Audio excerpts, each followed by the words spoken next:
everyone, it's Mike, and today I'm going to talk a little bit about Specialized Turbo Levo FSR 2021 model.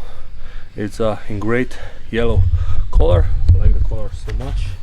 I think that if you buy this 2-year-old model in 2023, it's a still great bike to own. I only add original Specialized computer, 2 mod guards, and basically I bought these flat Specialized pedals, and basically that's it.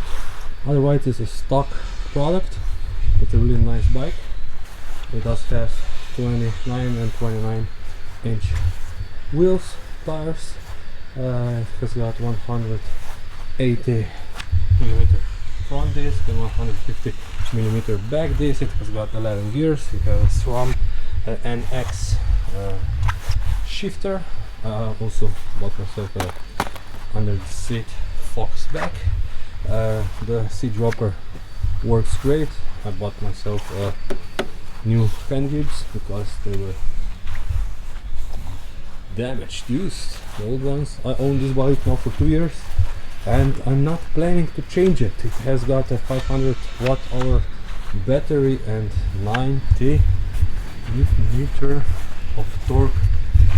Specialized Gross 2 motor. So yeah, it's a great bike to own. If you're going to buy one, you're going to be satisfied, really satisfied. So yeah, stay tuned for more e-bikes reviews.